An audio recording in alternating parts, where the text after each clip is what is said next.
Aí você vai sentar aqui. Eu fico de bolsa. Recorde. Então, muito boa noite para você que está assistindo a gente.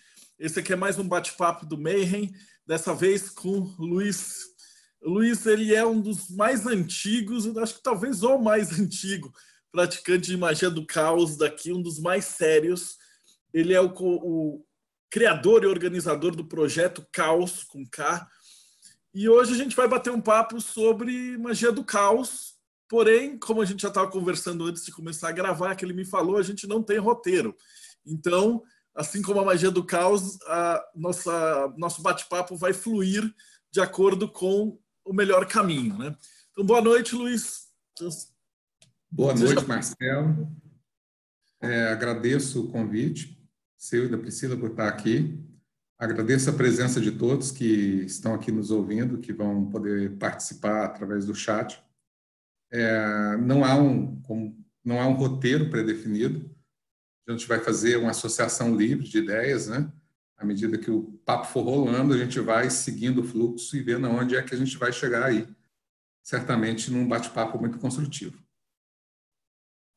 A Pri tinha pedido até para a gente liberar um pouquinho antes. A gente estava conversando agora sobre o vírus, né? E como é que esse nosso bate-papo, e com todos os participantes diante de uma tela de computador, mudou a nossa realidade de uma maneira que nenhum escritor de ficção científica dos mais distópicos conseguiria prever como é que ia ficar, né?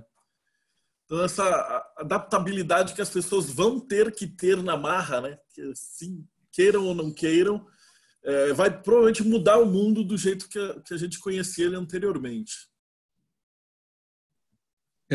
Como diz o Átila, né? O biólogo, a gente já está num mundo diferente. A gente já está habitando uma realidade que ela não vai voltar atrás, né? Nós estamos diante de um futuro que está sendo colocado para a gente e ele não é afastável. A gente não tem como dizer, não, eu não quero viver essa realidade ou eu quero voltar a viver a realidade que existia. Isso não vai ser possível. Por mais que a gente consiga se adaptar, a gente está vivendo diante de um paradigma novo. Todos nós vamos ter que viver com isso, né? E dos sistemas mágicos, a magia do caos ela é o mais adaptável. Então, eu acho que foi muito bacana a gente ter conseguido bater as agendas para conversar com você logo no comecinho do nosso projeto, né? Que aí já dá para ter uma ideia do que vem pela frente e como é que a magia se adapta, né? Então, o que você acha da gente começar falando sobre a magia do caos? Então, o que é e quando é que começou? Então, define para os ouvintes, o que você entende por magia do caos? Me fala um pouquinho aí do que você acha que é. Primeiro é necessário dizer que são visões particulares. Então, eu vou dar a minha visão, isso não traz uma verdade, não traz uma pedra de toque sobre o que é, o que deixa de ser. Eu tive com o Ray Sherring, os autores que há 20 anos atrás tinha como referência, estavam escrevendo sobre o que era a magia do caos. Desses autores todos, o que mais me atraiu na época, pelo tipo da linguagem, pelo tipo do discurso, foi o Ray Sherring, que é um autor inglês, que foi um dos dois criadores, né, daquela ordem chamada Iluminados de Thanateros.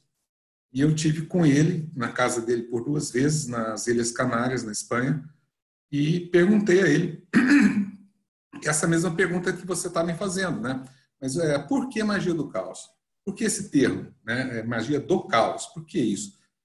Ao contrário do que eu pensei que ele pudesse me responder, ele me veio com a seguinte resposta, de que, olha, na verdade, a gente queria colocar um nome para dizer que é algo diferente do que já existia, algo diferente do que estava sendo feito.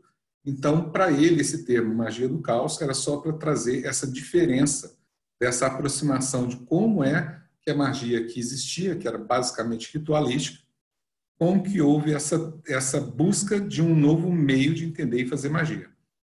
Ao meu ver, né, respeito completamente a ideia dele, eu achei que ele ia dizer que era por conta do efeito borboleta, né, que você busca na magia do caos trazer uma pequena alteração nesse conjunto que é o universo, através de uma pequena alteração, produzir um resultado diferente daquele que ocorreria sem a modificação nessa pequena variável. Essas modificações eram sigilo, servidores, né? Mas ele veio então com essa de que era uma magia diferente, uma forma diferente de fazer magia. Algumas pessoas dizem que é um metasistema. Eu mesmo já usei essa definição de falar, olha, a magia do caos é um metasistema de magia.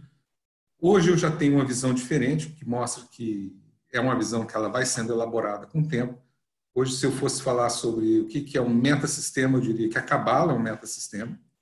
E, na verdade, a magia do caos, ela trabalha com alguns princípios, né? E esses princípios, eles precisam estar presentes, ou você está fazendo como diria o Richard, um tipo diferente de magia, você pode até chamar magia do caos.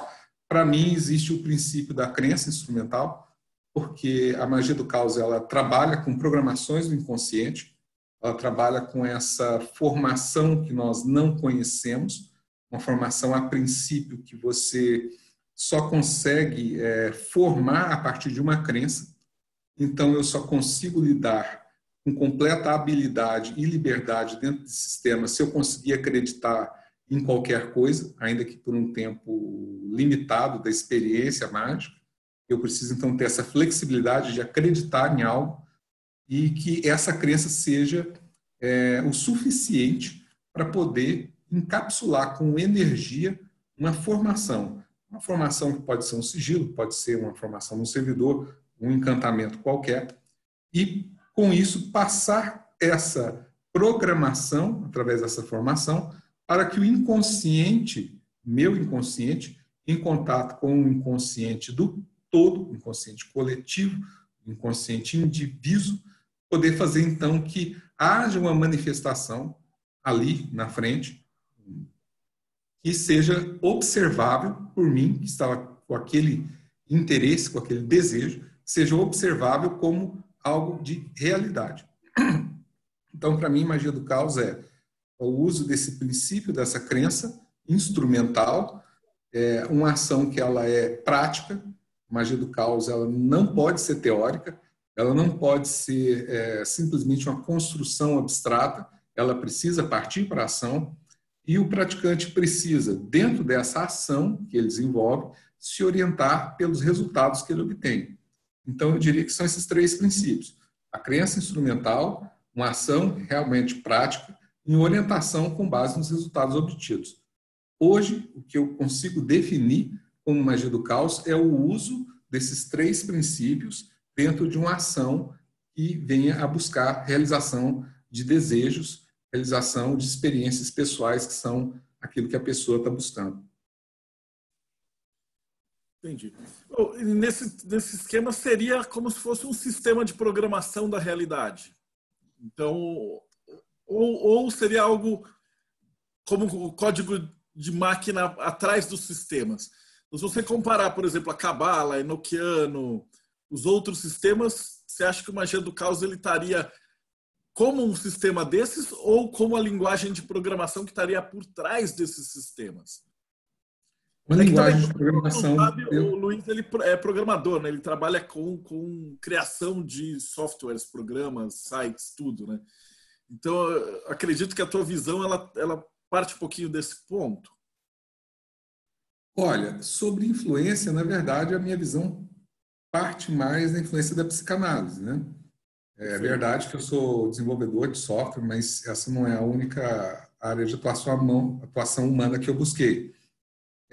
Quando, do ponto de vista mágico, que eu busquei para poder elaborar mais um conhecimento e tentar achar respostas, foi o curso de psicanálise. Eu tinha muitas perguntas, né, e não conseguia responder muitas delas. Confesso que eu não tinha muita paciência para poder ingressar num sistema ordenado de instrução mágica a longo prazo.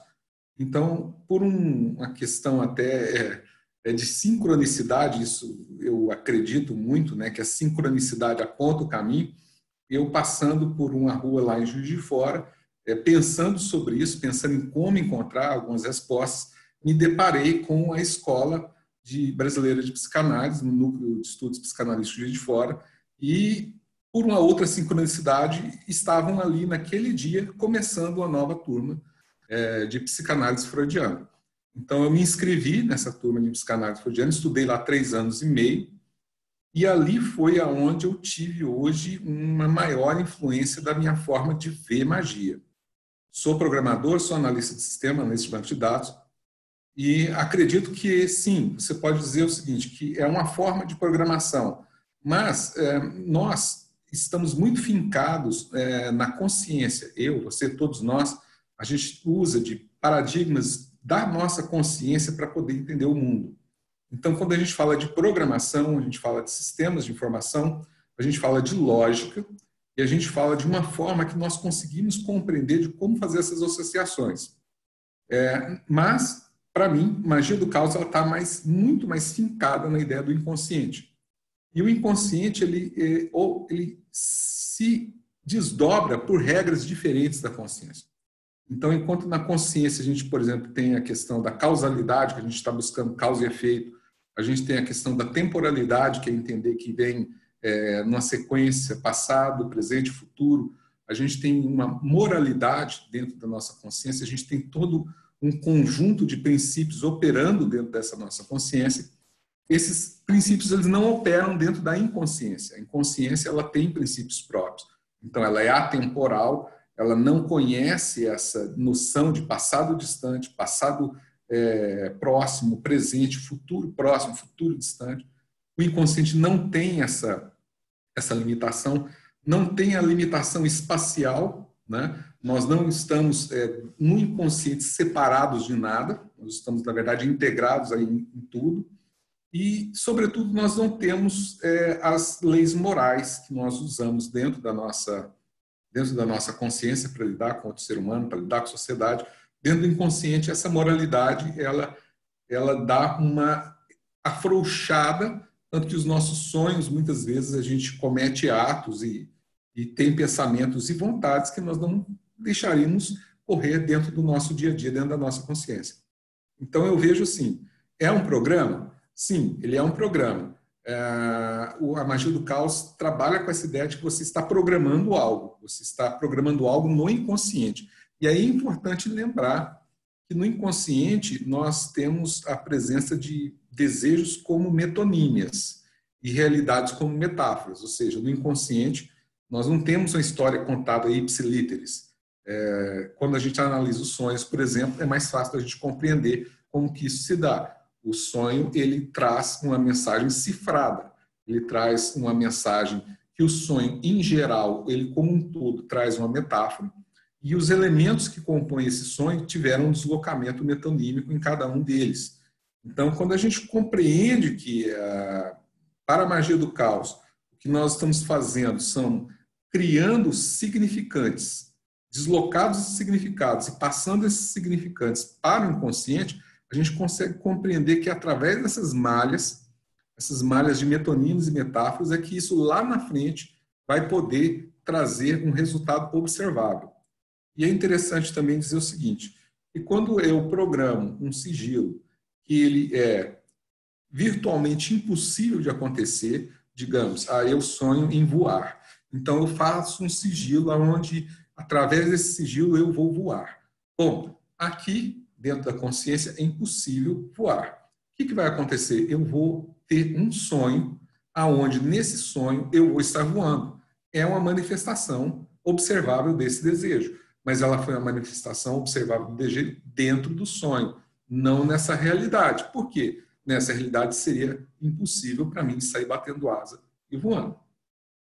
Então, assim, é um programa, mas é um programa que ele tem regras diferentes dos programas que nós estamos habituados a trabalhar, tanto em tecnologia de informação, quanto programas da nossa própria consciência. Então, através dessa programação, você conseguiria reprogramar, a princípio, a si mesmo, mas você acha que você consegue também programar coisas para fora? Porque, geralmente, quando o pessoal fala de magia do caos, está associado a duas coisas, sigilo e servidor. Eu não sei se foi por causa da grande propaganda que teve em Facebook e tal, mas basicamente hoje em dia, quando você vai falar de magia do caos, a galera pensa automaticamente em ou sigilo ou servidor. Que seriam esses módulos de programação, na tua opinião? Ou algum... Sim, esses são conhecidos, são técnicas, as técnicas mais conhecidas, inclusive, há uma confusão, né? Muita gente acha que é isso. Tipo, na magia do caos são sigilos dos servidores. Na magia do caos, você usa essas técnicas. Você usa a técnica de sigilo. O que é um sigilo? Sigilo é um desejo que recebeu energia suficiente e que teve como significante uma mudança. O meu significante inicial de um sigilo pode ser uma frase afirmativa, dizendo aquilo que eu gosto, o que eu quero experimentar. Mas, quando nós construímos um desenho, uma frase num mnemônico incompreensível, ou através de sons que possam estar fazendo essa construção desse significante, o que nós estamos fazendo é trazendo para o inconsciente uma programação para que esse inconsciente consiga influir no todo e trazer essa observação. Agora, o que acontece? Quando começamos a conversar, eu vim e coloquei que, para mim, o princípio fundamental da magia do caos é a crença instrumental. O que acontece é o seguinte: não adianta nada eu conhecer a técnica do sigilo, querer programar um sigilo e fazer um sigilo, se eu, dentro do meu inconsciente, carrego comigo crenças, que são crenças que limitam ou impossibilitam a criação desse sigilo. Então, por exemplo, digamos, não é o caso, mas são temas comuns que a gente vê pelas redes sociais. Criar sigilo ou para, de alguma forma, ganhar dinheiro, ou para, alguma forma, comer alguém, ou ser comido por alguém, enfim. Bom, mas acontece que eu posso carregar dentro de mim um conjunto de crenças que não torna possível que eu ganhe dinheiro, seja porque eu acredito que dinheiro é algo que só vem com muito trabalho, muito esforço, seja porque eu acredito que dinheiro é algo que só vem se eu já tiver muito dinheiro para poder fazer dinheiro. Se eu tenho esse conjunto de crenças que funcionam como barreiras dentro da minha inconsciência, esse meu sigilo de fazer-me ganhar dinheiro vai ser fadado a um insucesso. Porque, na verdade, eu estou fazendo uma programação e criando um significante para o meu inconsciente, que ele lá dentro ele vai ter que lidar com esses outros. Então, eu diria que a principal linha de trabalho da magia do caos seria trabalhar com as crenças pessoais. Seria trabalhar com aquilo que eu acredito. O que eu acredito e o que me limita enquanto ser humano. E moldar essas crenças. Passar a acreditar em um conjunto de diretivas que sejam mais afinadas com aquilo que eu quero realizar da minha vida. Porque senão vou ficar eu de um lado aqui na consciente, construindo um sigilozinho, passando para o meu inconsciente, sem lidar com essas minhas questões que estão no meu inconsciente, com essas crenças, e isso vai ter um conflito e não vai trazer aquele resultado que eu gostaria a princípio. Então, eu acho que, na verdade, sigilo e servidores são técnicas. Todas as linhas de magia têm suas técnicas, são técnicas.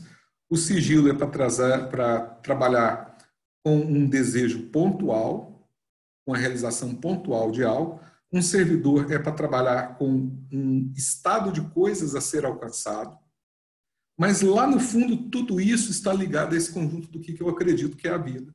E, às vezes, muito do que eu acredito nem me é possível de expressar. Eu nem consigo colocar em linguagem, porque muitas das coisas eu defendo. Eu não tenho condições de encarar a mim mesmo, de encarar aquilo que eu realmente estou escondendo de mim. Na psicologia analítica seriam, por exemplo, sombras e projeções. A pessoa que não reconhece aquilo que ela é por si, ela tende a se defender, e aquilo é um obstáculo. Ela vai oferecer um obstáculo dentro do inconsciente para que aquele desejo que eu achei que seria fácil de realizar não aconteça. Aí eu vou sonhar que eu estou num iate, que eu sou rico, eu vou sonhar que eu estou naquela situação que eu estou com um monte de meninas ou meninos que eu gostaria de transar dentro desse iate, mas é um sonho. Eu não consigo trazer isso para a realidade. Eu não consigo trazer isso para a realidade, porque para trazer para a realidade, eu teria que ter removido todos esses obstáculos que existiam no meu inconsciente e que estariam impedindo essa programação de ter uma forma de acontecer. Então, nesse sentido que você fala, o maior obstáculo do magista do caos é o próprio magista. Sem dúvida. Ele precisa primeiro aprender a se lapidar e daí depois ele vai funcionar. Porque se ele virar e falar, eu achei um sigilo na internet, eu ia comer um monte de mulher, aí não funcionou. Não funciona.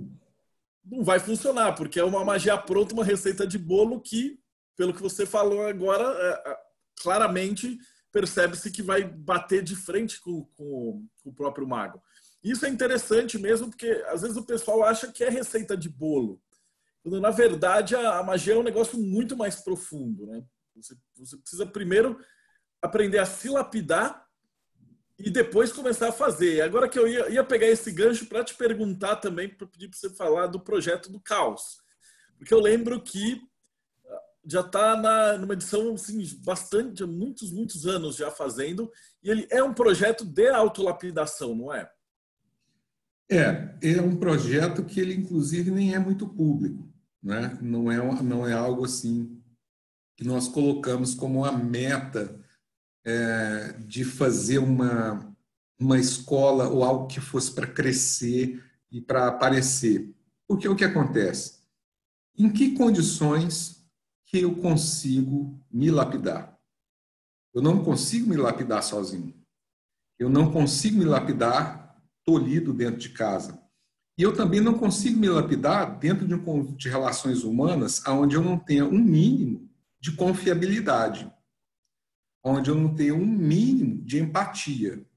Então, o que eu preciso para poder me tornar um ser humano, eu não diria nem melhor, mas mais conhecedor de mim mesmo? Eu preciso de um grupo. Eu preciso de um grupo onde as relações estejam pautadas em um outro tipo de relacionamento que não seja dogmático, que não seja moralista, que não seja religioso.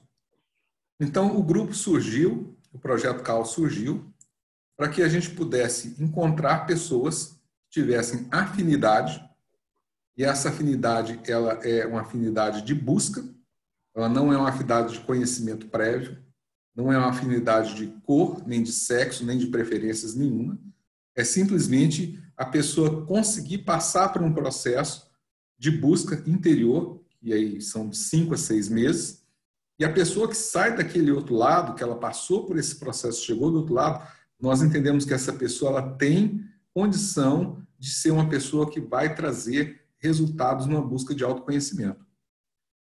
Como não existe um parâmetro dogmático nem moral, a gente se sente dentro de um conjunto dessas pessoas, se sente mais livre para poder falar de si mesmo, para poder trazer algo que incomoda, para poder falar de algo que incomoda e construir através dessa fala, através dessa relação, construir melhor a cada um. Então, o grupo existe como um meio de transformação. E ele peneira, é claro, né? Nós temos o Caos Brasil, por exemplo. Caos Brasil é um universo exterior desse grupo. Caos Brasil hoje tem, sei lá, alguma coisa em torno de 13 mil, 14 mil inscritos. Desse grupo grande de 14 mil inscritos, é que a gente faz uma veiculação dessa experiência anual, que é chamado de Caos a Jornada, que é essa experiência de 5 a 6 meses, onde são apresentadas técnicas e conhecimentos para que a pessoa possa estar buscando. Através desse conhecimento, através de uma vida nos sonhos, conhecendo e tendo mais experiências de si, e ao final desses 5, 6 meses, se a pessoa desejar entrar para o grupo e se o grupo desejar a pessoa, aí então nós ingressamos uma pessoa no grupo, dentro desse acordo mútuo, né, da pessoa aceitar e o grupo aceitar, para que essa pessoa passe a fazer parte desse conjunto de relações. Então, nós não somos uma escola, nós não somos uma ordem mágica, nós somos um grupo onde as pessoas têm liberdade para falar o que acreditam, o que pensam, o que sentem, sem ser, de outro lado, recriminado, sem ter, do outro lado, uma pessoa que tem interesses em estar manipulando isso, para que a gente possa, então, ter essa condição no grupo de ser um buscador de um autoconhecimento com o olhar do outro. Que é engraçado, quer dizer, muitas das vezes, eu mesmo faço isso com frequência, quando a gente vê algo que a gente não gosta, que incomoda, na verdade, a gente está fazendo uma projeção, a gente está encontrando uma porção de si mesmo que ainda não é bem conhecida, e se estiver dentro de um grupo, de uma relação comum, de uma relação que ele de trabalho, ou de família, ou de igreja, ou qualquer relação, existe todo um melindre de lidar com isso, mas dentro de um grupo onde você se sente livre para poder lidar com isso e falar, você contém melhores condições, então, de perceber a dinâmica que está acontecendo dentro de si mesmo. E com isso vinha conhecer partes de si mesmo que você não conhecia antes. Então, esse projeto, ele foi lá atrás, em 2003, ele foi influenciado por um pensamento de um filósofo grego antigo, que é Epicuro de Samos, que era ter um lugar onde a gente pudesse, um jardim, onde a gente pudesse trazer pessoas que fossem confiáveis e poder ali estar filosofando e falando sobre vida e conhecendo melhor a si mesmo. Então, o projeto, ele, na verdade, ele nem é colocado a público assim, de uma forma muito ostensiva, porque o que a gente quer é só um grupo pequeno para poder estar fazendo essa troca.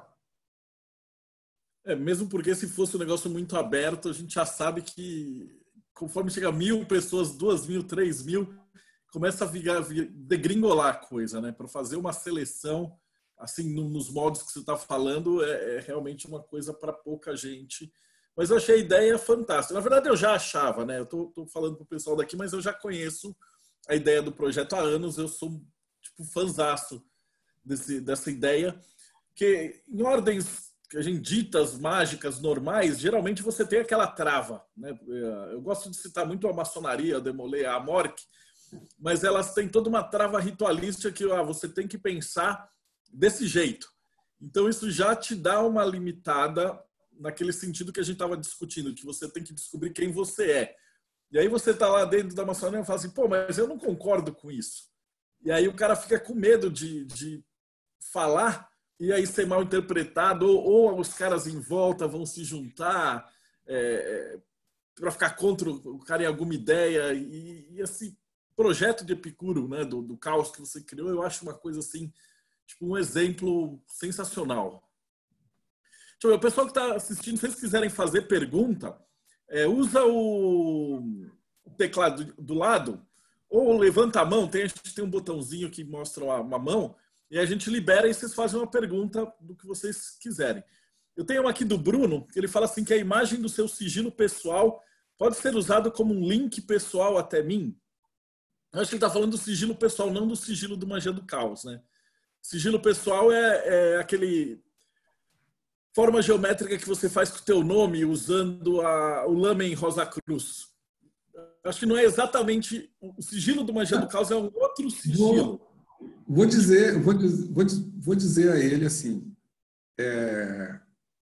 existe, quando você faz, seja o sigilo pessoal, seja um sigilo criado com uma técnica pré-existente, você, na verdade, está falando de um significante, né? Então, você antes associou que aquele sigilo, aquele desenho, de alguma forma, uma referência sua a você, é um significante. Bom, na minha linha, você consegue fazer isso simplesmente com o nome. Não há necessidade de chegar e buscar algo tão secreto assim. Eu tenho um sigilo pessoal que eu preciso manter escondido, que se alguém ver vai conseguir estabelecer um link comigo. Não, esse link ele existe pelo nome. É simples assim. Né? Meu nome é Luiz Kleber de Siqueira. Você sabendo meu nome, você tem uma porta para me acessar. E por aí vai. Agora, a questão são outras. Né? O que você vai fazer com isso? Cada vez que você ressona um nome, que você fala um nome, você está trazendo simplesmente uma frequência de ligação com aquele seu destino. É bom que você tenha uma ideia construtiva em relação a isso. É bom que você possa pensar numa pessoa, falar o nome dessa pessoa de uma forma construtiva, porque aí você vai, mesmo que inconscientemente, você vai estar tecendo uma teia de construção para a sua própria vida.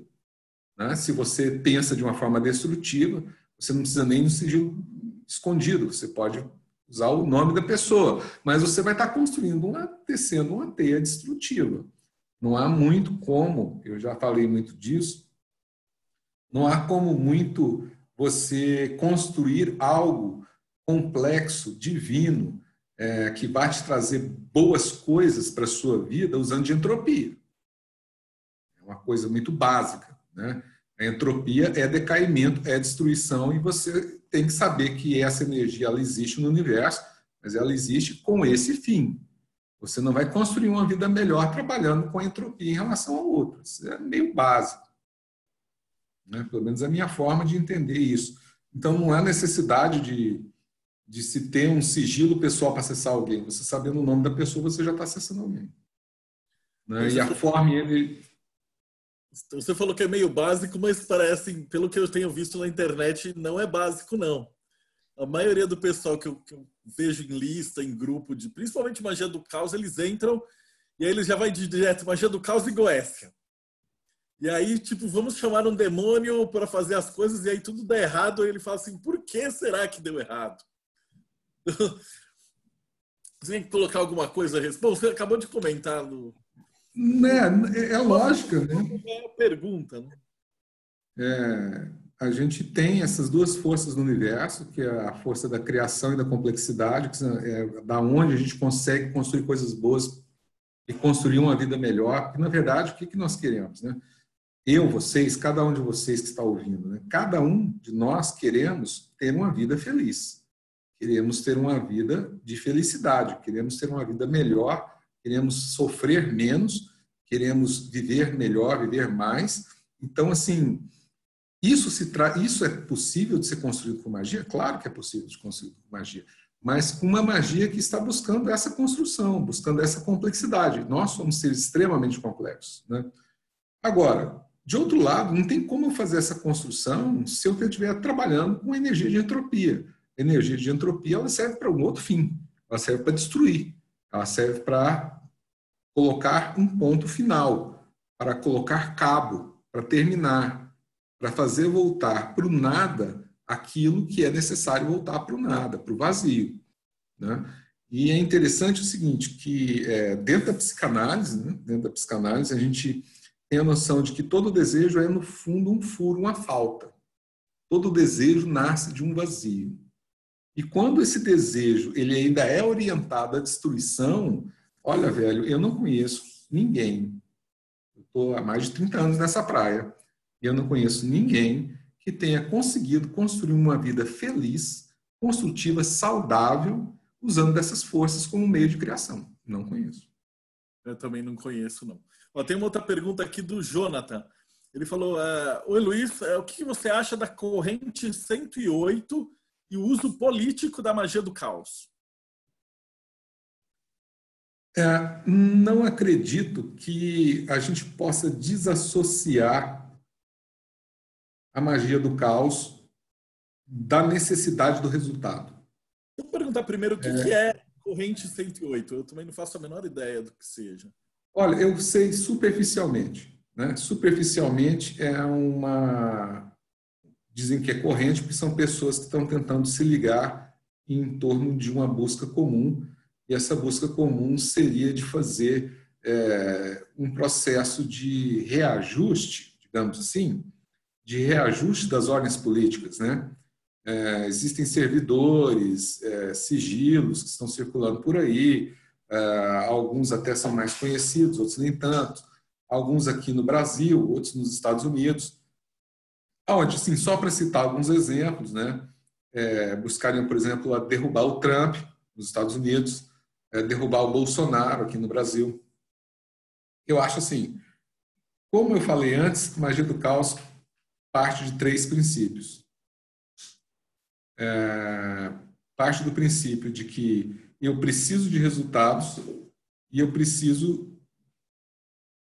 Alô, tá tranquilo aí, tá vendo? Tá? Eu preciso de resultados e eu vou me orientar para esses resultados. Tá.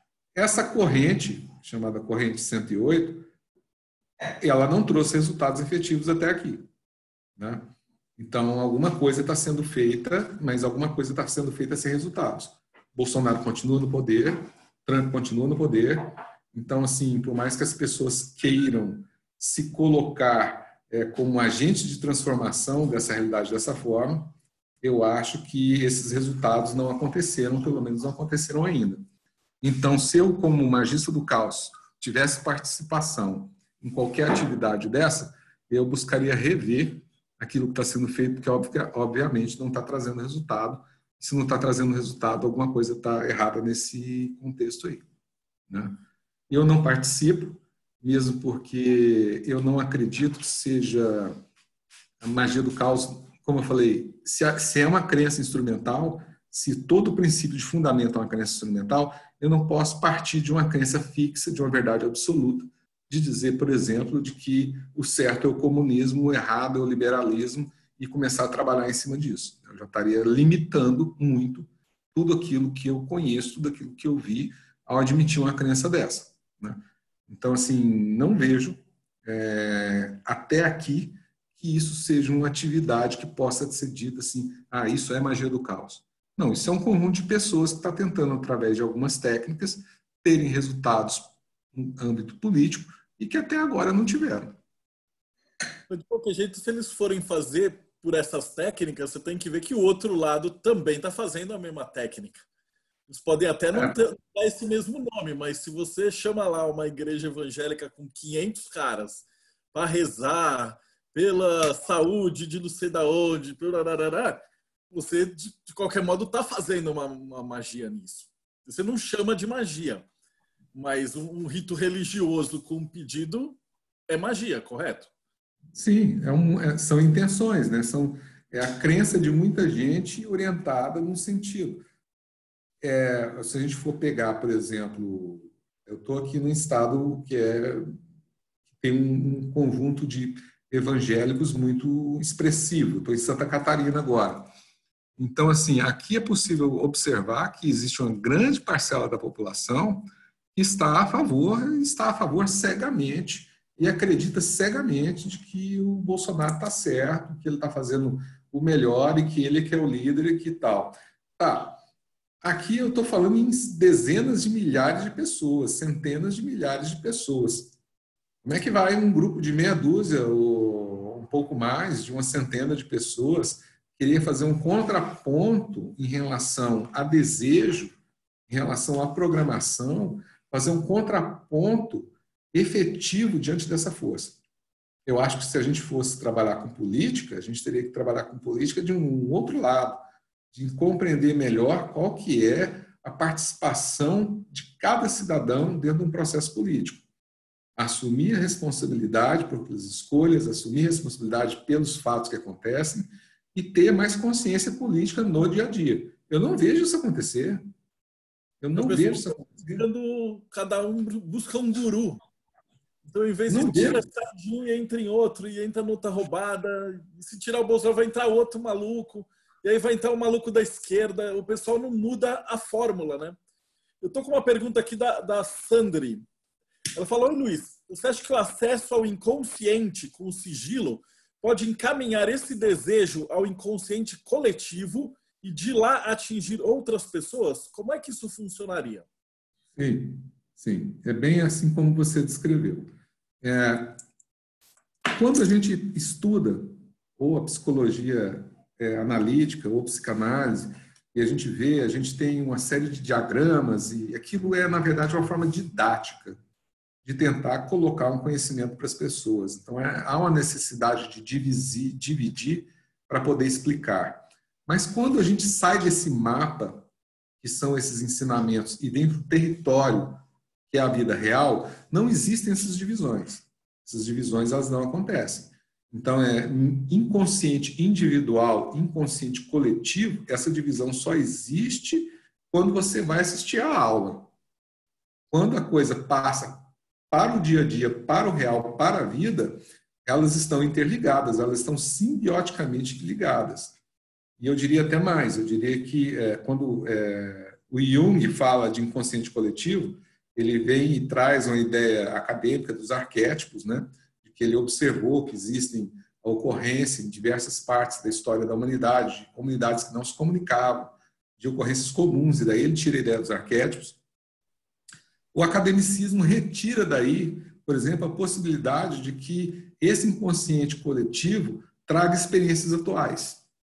Então ele diz que são só as histórias repetidas, são repetidas na história da humanidade que formam arquétipos. Pois bem, mas acontece que para a magia do caos, tudo está interligado, as formas elas não precisam ter essa repetição histórica contínua para serem efetivas, elas simplesmente não vão ser reconhecidas como arquétipos comuns, mas elas estão aí. Então, por exemplo, agora nós estamos vivendo uma situação nova, uma situação de confinamento geral, uma adaptação geral, isso está repercutindo nos sonhos de todo mundo.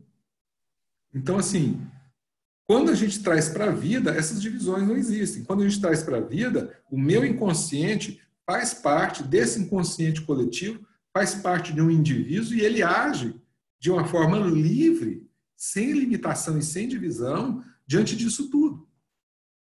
Então é importante lembrar que quando a gente estuda, a gente está estudando mapas. Quando a gente vive, a gente está vivendo um território. E os mapas não são um território. Só dão uma noção, uma ideia de como que é esse território, mas eles não são um território. Então, sim, é do meu inconsciente individual que parte uma programação para um inconsciente que eu diria indivíduo, para não confundir com esse inconsciente junguiano, coletivo, formado só de arquétipos, mas para um indivíduo que não foi dividido, que engloba tudo. E eu vou até além. Eu diria que tudo que é vivo tem uma contraparte nesse inconsciente. Não só seres humanos, mas também tudo que é vivo na Terra. Animais, plantas, tudo que está vivo por aí. E até se a gente agora está com um pé dentro de uma realidade de inteligência artificial, sistemas pensantes inorgânicos, eu diria que já existe uma contraparte aí desse inconsciente que também abarca esse inorgânico.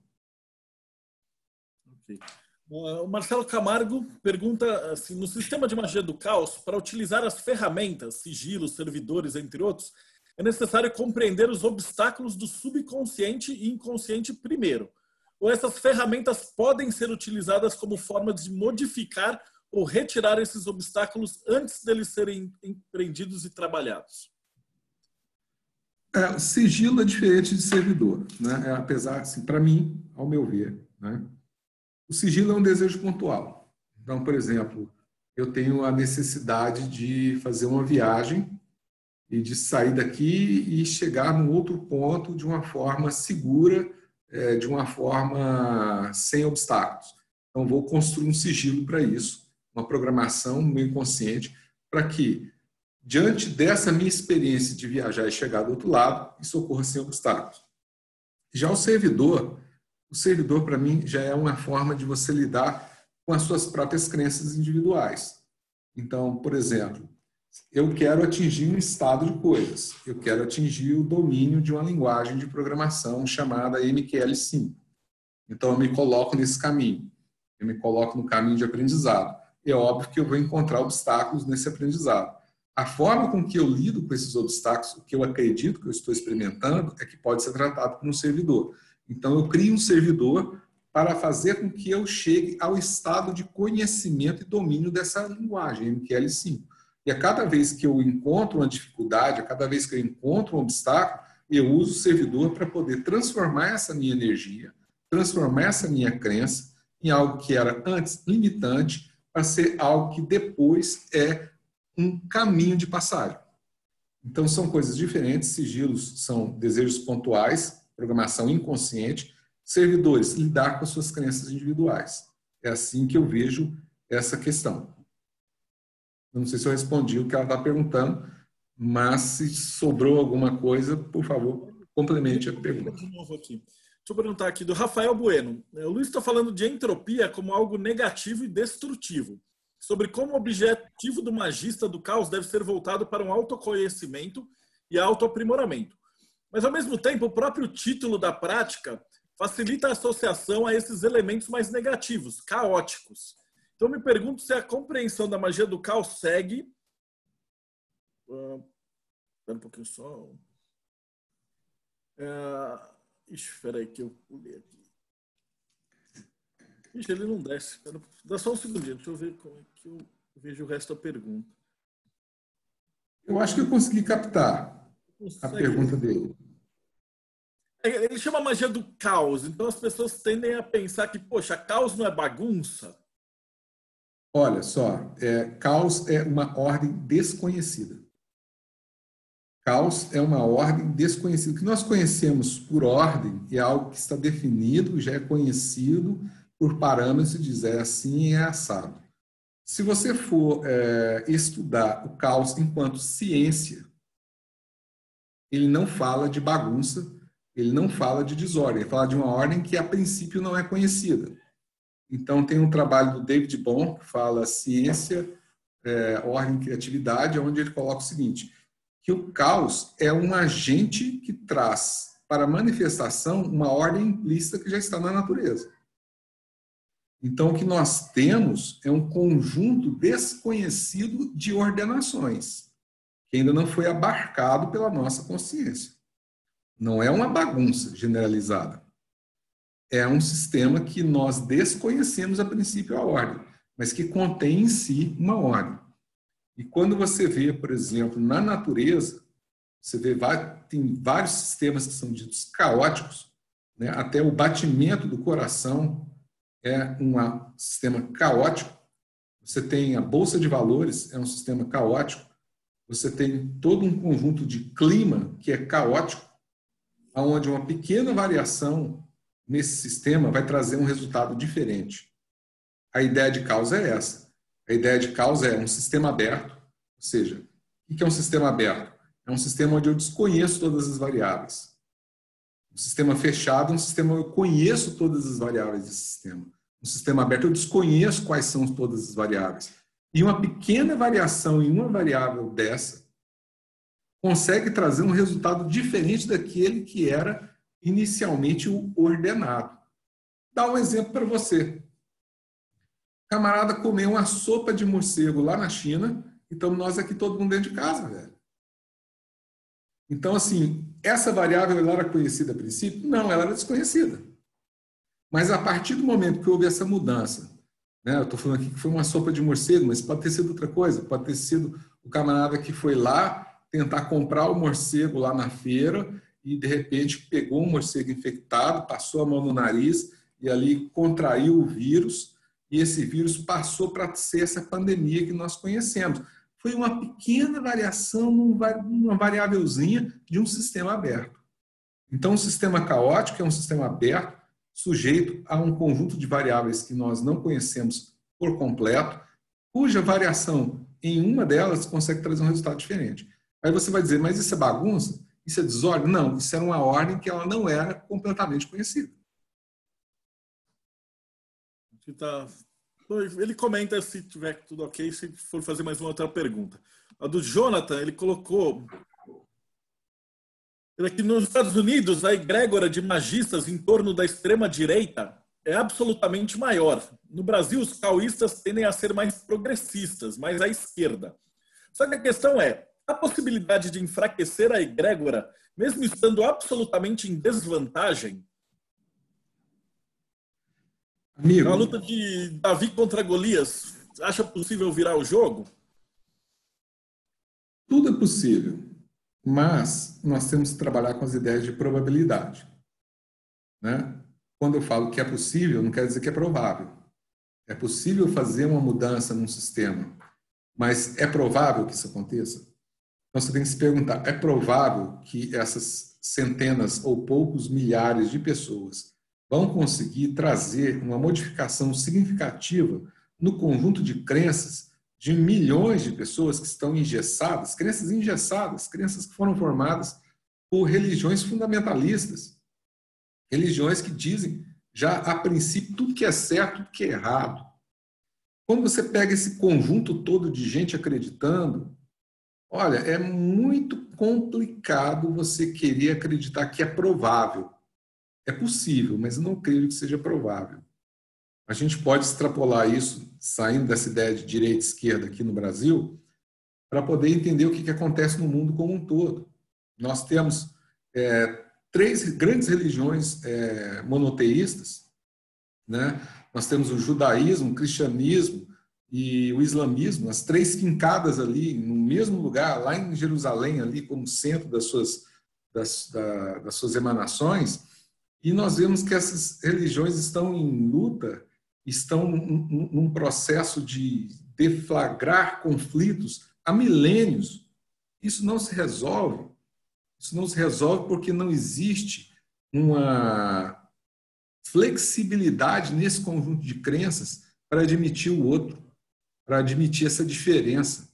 Então, como é que nós, magistas, vamos tentar interferir nesse processo e dizer, olha, nós vamos ter sucesso, sim, em resolver esse problema, sendo que, na verdade, talvez isso esteja sendo formado, aí a gente pode extrapolar um pouco mais, a gente pode extrapolar dizendo que isso pode estar sendo formado por um demiurgo que, na verdade, é o mesmo demiurgo que está lá, que falou para Maomé, que falou para Abraão, e que chegou e estabeleceu esse conjunto de religiões todos, justamente para fazer esse conjunto de seres humanos não só adorá-lo, mas também se matar em nome dele e trazer toda essa energia que o alimenta. Aí vamos nós, meia dúzia, dizer que nós vamos conseguir mudar isso? Não, nós podemos, quando muito, compreender isso e mudar as nossas formas de viver e de ver pessoais.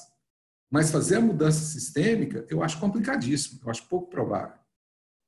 Não quero botar areia na sopa de ninguém, mas é muito melhor botar um foco em mudar a sua própria vida, em mudar a sua forma de ver a vida e daqueles que te cercam de imediato, do que tentar mudar a forma de comportamento de religiões e de massas que estão aí fanáticas e cegas em torno de X, Y ou Z. Rafael Bueno pergunta também, por que essa associação tanta de magia do caos com política? Não se vê tanto isso em outros ramos de magia. O que tem de diferente? Eu me sinto... Eu vejo, por exemplo, no hermetismo clássico ou maçônico, também eles usam também um pouco para a política, né? Para o outro lado. Mas acho que magia do caos, teoricamente, não deveria ser todas as ideologias e partes. Então, por que há, ou pelo menos há essa impressão de que existe uma politização maior do sistema? Olha, eu posso falar por mim, posso falar pela minha pessoa, posso falar pelo grupo que eu faço parte. O grupo que eu faço parte não tem esse viés. Nós não temos um viés nem de esquerda, nem de direita, nem de centro. Não existe uma formação prévia. Então, lá dentro do nosso grupo, nós temos umbandistas, nós temos hermetistas, nós temos telemitas, nós temos ateus, nós temos gente de todo tipo, justamente para poder tirar esse viés, tirar essa ideia que há uma moral correta, há uma forma correta de pensar ou de agir. Se outros grupos têm, se por aí existem pessoas se colocando, eu acho que essas pessoas é que teriam que responder por que elas fazem isso. Eu não faço, nosso grupo não faz. Então não há nenhum enviesamento político dentro da magia do caos até onde a minha ação alcança. Não posso responder pelo resto, não posso responder por outros grupos. Eu acho, pessoalmente, como disse antes, improdutivo.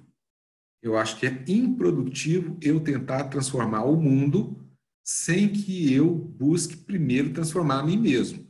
É muito mais fácil eu lapidar a mim mesmo, transformar a minha vida e com isso transformar a vida que está ao meu redor, do que eu querer fazer mudar o mundo que está ali fora, cercado de 1 milhão de pessoas. É a minha forma de ver. Eu não participo de nenhum grupo desse, com viés nem de direita nem de esquerda. Tem outra pergunta aqui do Juan Caparo. A potência de um ritual é diretamente proporcional à vontade do magista? Como é que funciona aí o ritual, o efeito do ritual com a vontade do magista, na tua opinião? O que pode melhorar os efeitos de um ritual? Eu diria até não é porque o pessoal tem uma formação ritualística, né? Então se pensa muito nessa ideia do ritual. Eu diria o seguinte, que os elementos são os seguintes. Aí eu não estou falando de ritual, estou falando de magia do caos, pura e simplesmente. Os elementos são energia, libido, desejo. Desejo. Quanto mais eu desejo algo, quanto mais libido eu empreguei em torno de algo, mais energia esse algo tem. Agora, quanto mais energia, quanto mais desejo, mais querer eu coloco em algo, ao mesmo tempo faz crescer um elemento que é limitador, que é o seguinte, o interesse no resultado. Então, eu desejo muito uma coisa e eu penso muito naquilo. Dentro da magia do caos, esse desejar muito é importante. Querer muito, empregar muita libido, revestir, em psicanálise a gente chama de catexia, esse revestimento libidinal em torno de um objeto, é muito importante. É um dos elementos muito importantes. O outro elemento que é muito importante e que caminha junto disso, algumas pessoas chamam de esquecimento. Né? Então, o sigilo, você precisa esquecer o sigilo. Esse na verdade, é mal colocado. Não é exatamente um esquecimento. É a questão do seguinte, a sua mente consciente analítica, ela continua voltando em torno desse objeto que você deseja muito e não deixa com que o seu inconsciente trabalhe livremente. Então, a fórmula, e a fórmula de Sper, antiga, né, que é tão batida no sigilo, ela é você desejar bastante e logo depois permitir que o seu inconsciente tenha a capacidade de agir. Como é que você faz que o inconsciente passe a agir sobre algo? É simplesmente, aí que vem o verbo esquecer, mas é simplesmente passagem para o inconsciente. A passagem para o inconsciente é quando você deixa de pensar em algo. É quando aquilo não te afeta mais. Então, veja que é uma fórmula muito simples, mas ela é difícil de ser executada. Ela é simples de entender e é difícil de executar. É só você desejar bastante, desejar profundo, como diria o Raul Seixas, né? Você tem que desejar profundo para ser capaz de sacudir o mundo. Mas logo depois, isso tem que ser passado por um campo de que aquilo não está mais na sua racionalidade, aquilo não está mais no seu pensamento. Você vai ter que passar aquilo para o inconsciente para deixar que o inconsciente faça lá a sua ação diante desse inconsciente indivíduo e traga aí esse resultado observável. Então, a fórmula é muito simples. É muito desejo, muita energia em cima do objeto e depois a passagem para o inconsciente. Se isso está dentro de um ritual ou fora de um ritual, é menos importante.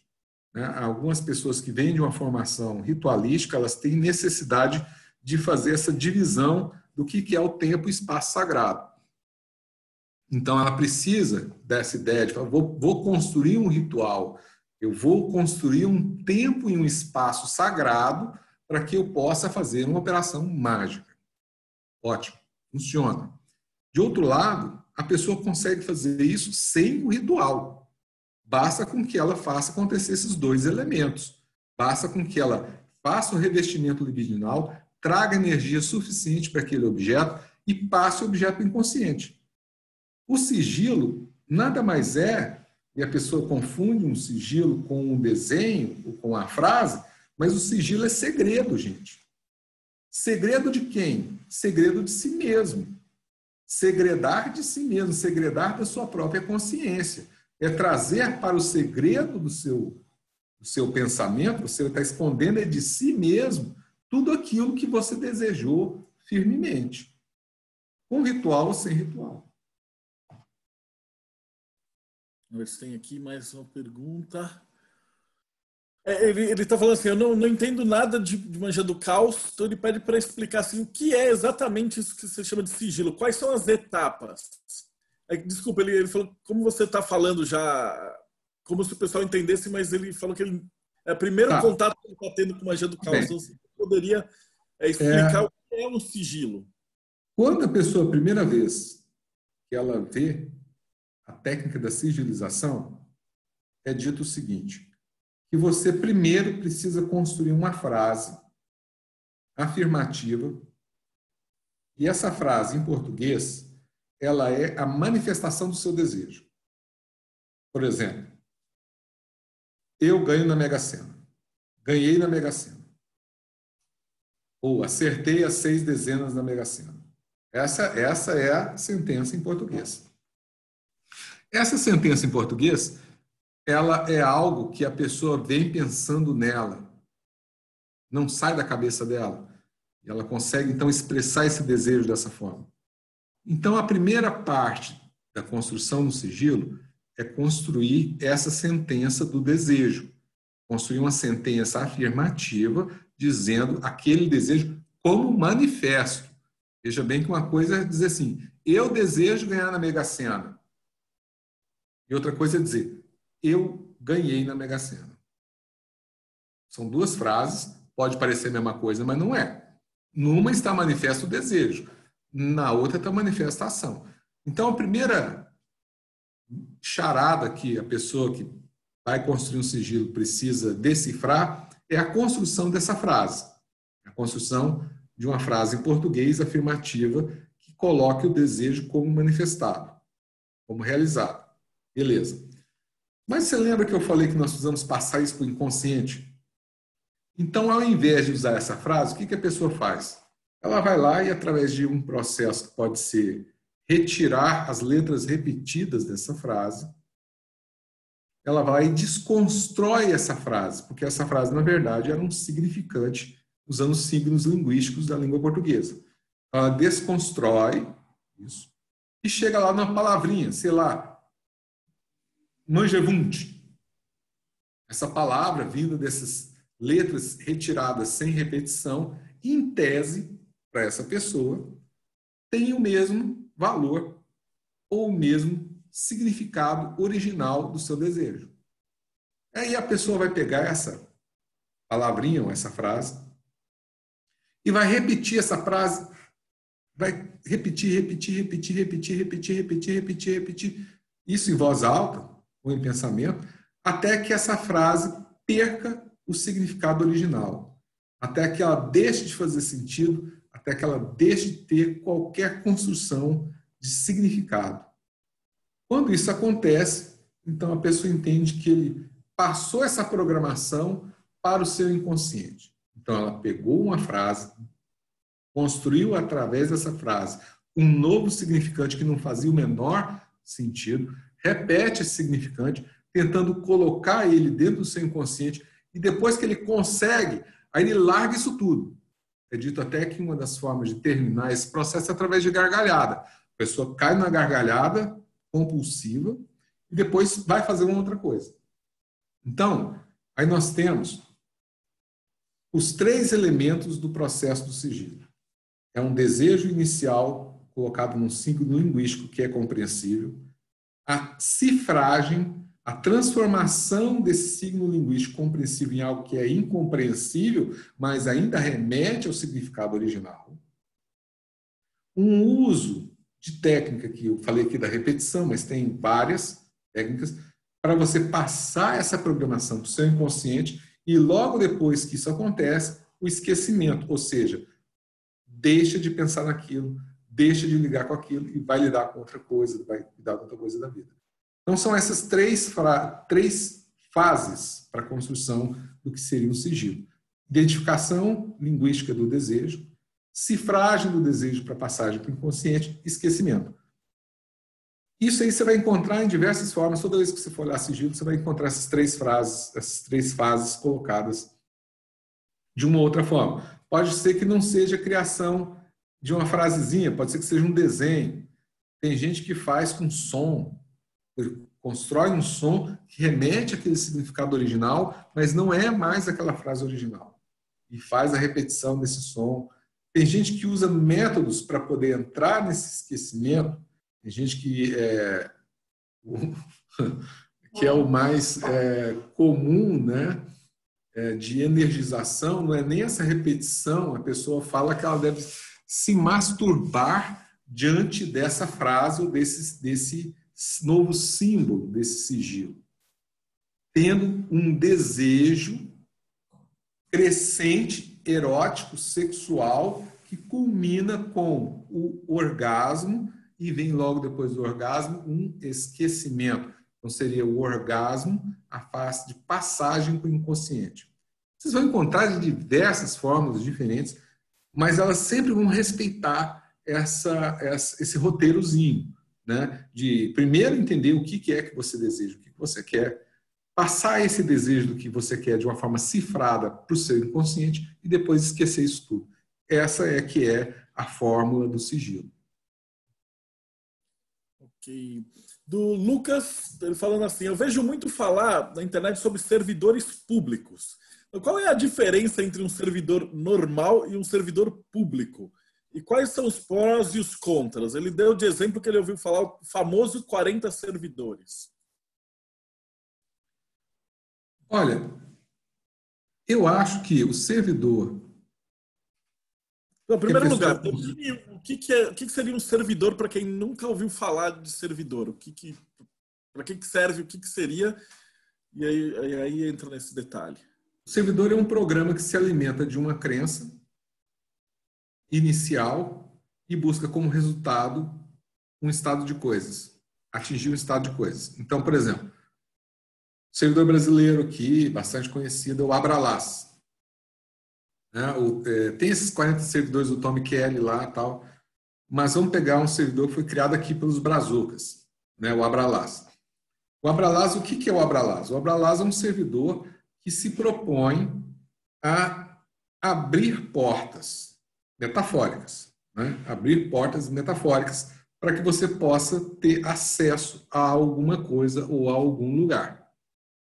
Então, você alimenta esse servidor com uma forma específica, no caso lá de Abralas são com velas, né? Você coloca, desenha a forma do servidor, que parece um grande A, né? Parece um grande A, e ali coloca velas de cor laranja, amarela, e com essa energia das velas e dessa formação, se você está pegando isso aqui, isso é um encantamento, uma forma de encantamento, que você então vai conseguir, sei lá, entrar num emprego, ou conseguir passar por uma viagem, ou fazer alguma coisa que tenha essa ideia de movimentação.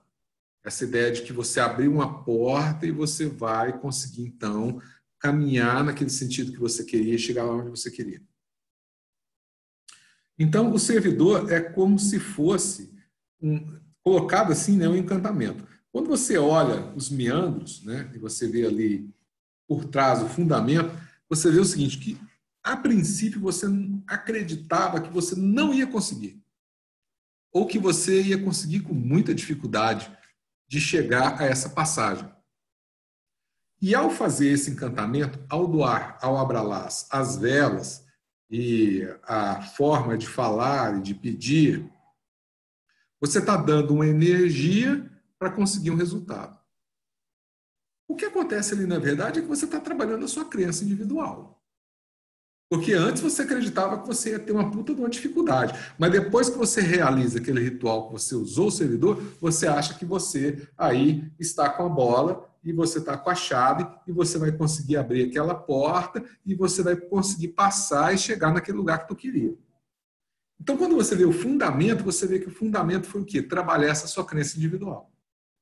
O servidor, ele foi um catalisador, ele foi um atrator, ele foi uma forma ritualística ou não ritualística, uma forma que você empregou energia para poder fazer com que essa energia fosse um facilitador para você obter um estado de coisas, um objetivo.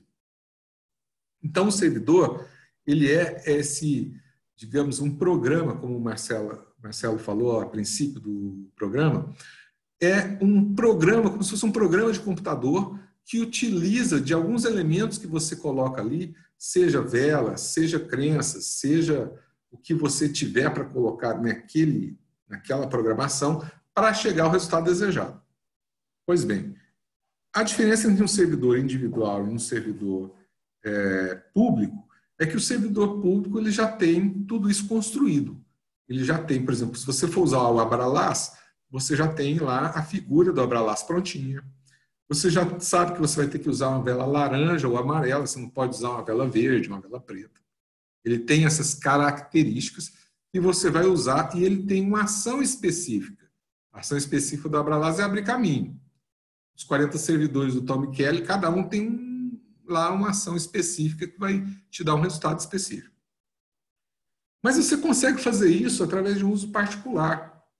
E às vezes nem é muito necessário muito elemento rebuscado. Eu, por exemplo, tive um servidor que chamava vaga. Eu trabalhava em Goiânia, tinha que deixar meu carro na rua e naquela época não tinha área azul, não tinha estacionamento para mim no serviço, e eu não queria pagar a garagem, né, para poder deixar meu carro.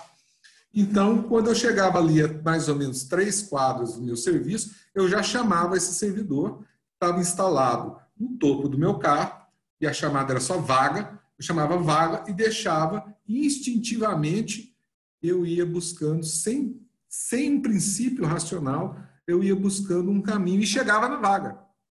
E tinha vaga ali.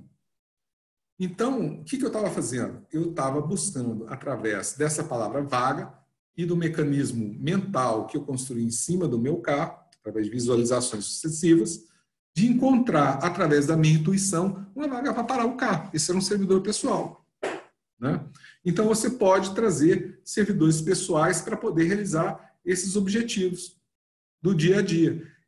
E veja você que era uma coisa que eu usava com constância, porque era todo dia que eu precisava de achar uma vaga. Era diferente, por exemplo, se eu quisesse conseguir uma vaga num emprego. Aí é uma coisa só. Aí eu ia fazer o quê? Eu ia fazer um sigilo. Meu desejo era conseguir uma vaga de um emprego num lugar. Aí eu ia fazer um sigilo disso, talvez antes da prova, né? Mas como era uma coisa contínua, era um ato contínuo, era uma coisa do dia a dia, todo dia eu precisava daquilo, eu construí um servidor. Eu não tinha necessidade de esquecer do meu servidor vaga. Eu teria necessidade de esquecer um sigilo. Mas o servidor não, ele estava sempre ali. E assim como esse servidor vaga, eu construí vários servidores. Todos pessoais. O único servidor que eu usei, que é um servidor público, foi o Abralas, né? Mais porque eu sou um viajante, então a Abralas era esse negócio de passar, né, sem obstáculos. Então eu peguei e fixei na minha mala de viagem pessoal a figura do Abralas, e toda vez que eu ia sair de viagem, eu chamava o servidor para poder me acompanhar naquela viagem e sem problema. E o interessante é o seguinte, uma vez viajando pelo interior da Argentina de carro, eu verifiquei que Abralas, quando olhado enquanto a figura de Abralas, era justamente aquilo que eu conseguia ver quando eu passava pelas rodovias argentinas, onde as passagens de retorno eram por cima. Então, quando você via aquela rodovia de pista dupla formando, né, com a perspectiva lá na frente, no horizonte, e a passagem por cima fazendo as alças de retorno, dava a figura certinha de Abralas.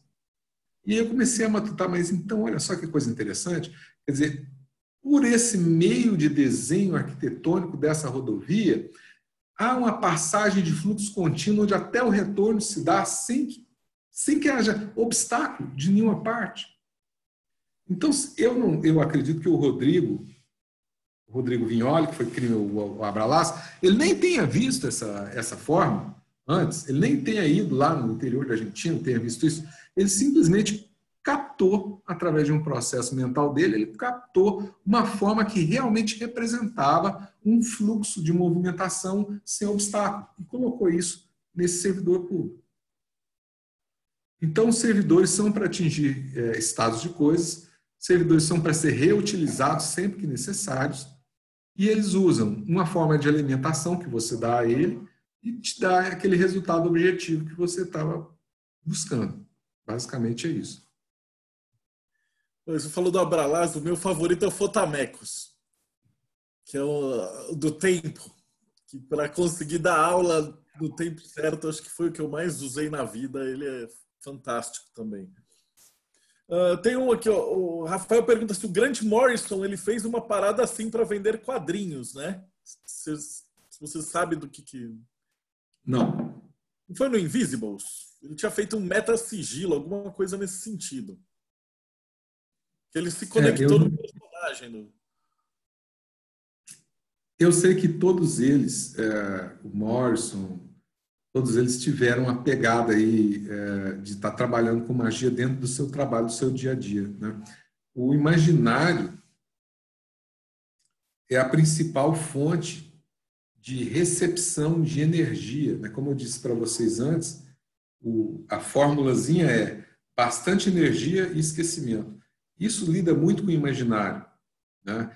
Essas formas são formas imaginadas. Então, quando o artista coloca, seja de quadrinho, seja um artista de outra área, ele está trabalhando essa forma, ele está fazendo o quê? Ele está trazendo com que a energia dessas pessoas todas estejam energizando, alimentando essas formas com que ele construiu. Então, assim, apesar de não conhecer o que o Grant Morrison fez, eu vejo como plenamente viável e prático de se fazer isso através da arte. O uso constante do Fotamecos ou do Abralas ou de algum outro servidor pode gerar algum problema para os usuários? Ele falou, usei uma vez ou outra para noites curtas de sono e senti muito bem de manhã, isso do Fotamecos. Mas isso pode afetar o resto do meu dia, tipo ser menos produtivo no trabalho? Existe alguma cobrança, um preço? Ou cada servidor é um servidor? O que você acha? Eu, na minha experiência, esse mesmo servidor que eu criei, né, o servidor vaga, eu não havia colocado um tempo, digamos assim, né, de validade, um prazo de uso. Eu deixei ele em cima do meu carro e usava ele até que um dia eu passei a parar o carro dentro de uma garagem mais próxima. Comecei a ganhar mais e tinha mais dinheiro, podia gastar com a garagem, etc. E tal. E eu deixei, então, de alimentar esse servidor vaga. E eu tive uma experiência de ter um acidente com esse carro, que na hora que eu tive o acidente, eu imediatamente vinculei a ideia de que eu tinha parado de alimentar o servidor vaga. Tem uma outra que é até mais... foi um servidor de grupo, né? A gente criou um servidor chamado Johnny. E o servidor Johnny ele foi criado lá em Itapecerica da Serra, numa ritualística de grupo, tinha várias pessoas envolvidas, e várias pessoas viram a manifestação desse servidor na fumaça. E a alimentação desse servidor era vinho tinto. Só vinho tinto, não tinha cerveja, não tinha outro tipo de bebida, não. Vinho tinto. Johnny que vinha de Dionísio. E a missão do Johnny era fazer com que a festa fosse a melhor possível. Então, nós criamos esse servidor. A festa foi uma festa de arromba, foi um negócio fantástico, maravilhoso. Então, nós passamos a usar esse servidor Johnny diante dessas festas. Aí, um belo dia, eu resolvi sair num período sabático, né? Ia ser uma grande festa para mim, né? Na minha vida. Eu ia passar 3 meses viajando de carro, sozinho, basicamente. E coloquei dentro do meu carro, era uma Pajero diesel, daquelas grandona, pretona, cabulosa. Coloquei ali dentro uma variedade de bebida alcoólica incrível. Coloquei vinho tinto, coloquei vinho branco, coloquei champanhe, coloquei uísque, coloquei cachaça. Mas tinha muita bebida alcoólica dentro do veículo. Eu ia passar 3 meses viajando, né?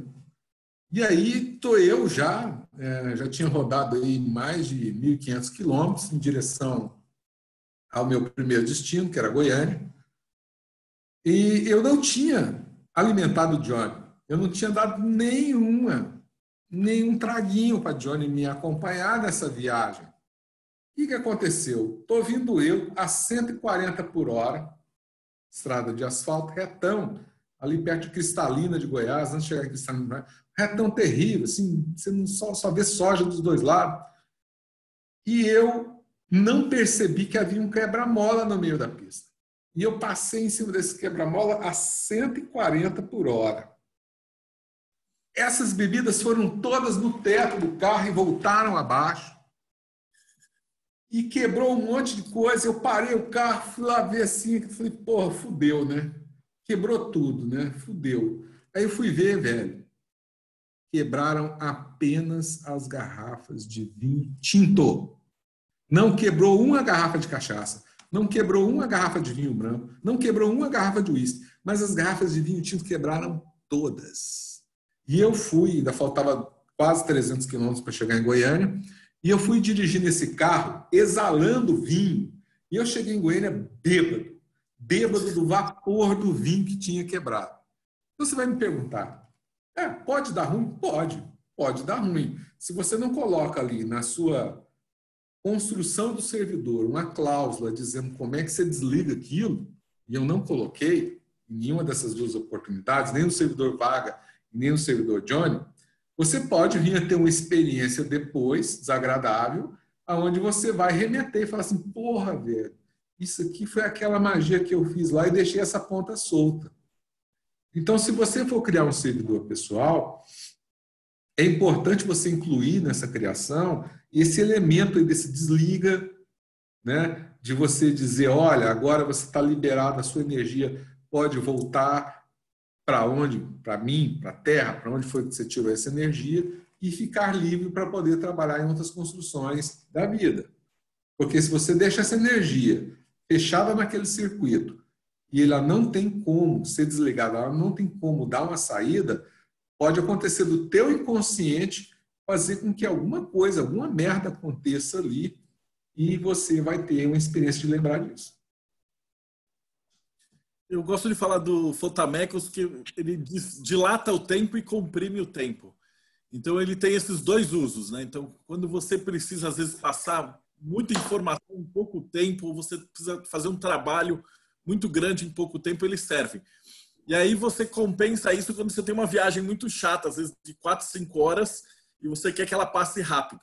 Então, como cada pessoa pode pedir para ou dilatar ou comprimir o tempo, ele meio que se regula, né? E aqui tem uma outra pergunta que tem um pouquinho a ver com isso. Quando o servidor começa a ficar muito grande, um servidor público, e muitas pessoas o alimentarem, ele pode chegar a algo próximo de um semideus? Você acredita nessa hipótese? Quando muitas pessoas trabalham no servidor, ele pode sair da programação original ou ser modificado pelas pessoas que estão trabalhando com ele? A gente, então, pode usar essa metáfora que você falou da programação, né? Se o programa permite que ele se expanda, se o programa permite que sejam agregadas novas funções, aí sim há uma possibilidade de que você tenha lá na frente, né, com o uso, o tempo de várias pessoas, você pode ter lá na frente um resultado diferente do que era a programação original. Assim como um programa de computador. Agora, se você mantém a programação original sem modificações, você vai ter um comportamento sempre dentro daqueles parâmetros. Não existe como você fazer um sistema de computador se comportar de forma diferente sem você mudar a programação, sem você mudar o código-fonte que estava rodando ali. Então, o uso, por exemplo, o Abralas, né? O Abralas é um servidor que tem um fim muito específico. Mas aí já tinha gente querendo usar o servidor, sei lá, para pegar uma menina, para pegar um rapaz e para poder fazer um uso que não era o uso original daquele servidor. A pessoa pode vir a ter um problema com isso. Olha, você está mudando uma programação. O que era antes certo, seguro, de que era fazendo isso, fazendo aquilo, eu vou obter esse resultado, deixou de ter aquela programação original. Passou a ser outra coisa. Então, o cuidado que você tem que ter é de saber se a programação daquele servidor continua a mesma ou se ela está sendo mudada. Se ela está sendo mudada, ela está se transformando em outra coisa. Mas, de outro lado, se a programação se mantém a mesma, não é porque usaram muito, não é porque tem mais gente usando que isso vai mudar. Veja que o Windows 10 é um sistema que é usado no mundo inteiro e ele se comporta da mesma forma, né, para todo mundo que o usa. Usando essa metáfora, então, do programa, do sistema de informação, a gente tem, então, essa resposta clara. Se o programa se mantém o mesmo, tudo bem, não tem problema nenhum, vai acontecer sempre o mesmo funcionamento. Se o programa é mudado, vai ter um funcionamento diferente. Estou com uma outra pergunta bem bacana do Arthur. O paradigma do caos considera apenas o uso do inconsciente, subconsciente, ou também considera a existência de entidades extrafísicas? Depende. Aí você está fazendo uma pergunta que é impossível de responder para todo mundo, né? Porque eu, enquanto magista, eu tenho uma formação e vou usar aquele conhecimento que eu tenho. Eu não misturo entidades, até mesmo porque eu estou ateu. Desde que eu comecei a estudar a psicanálise freudiana, eu fui muito influenciado pelos pensadores que formularam a psicanálise. Eles são todos ateus, né? Então eu acabei tendo uma nova visão. Você não acredita em nada? Não, eu acredito em uma forma diferente de perceber isso, de perceber essa realidade. Então, para o meu sistema, eu não misturo entidades no meio do meu sistema. Mas as pessoas têm informações diferentes e vão tentar agregar essa formação prévia dentro dessa prática de magia do caos. Então, é claro que se eu vou misturar entidades de Umbanda com magia do caos, eu vou ter ali um conjunto diferente de comportamento do que se eu tivesse usando somente um sigilo e um servidor fora desses paradigmas de outras entidades. Então, você vai ter um resultado que ele é imprevisível a princípio.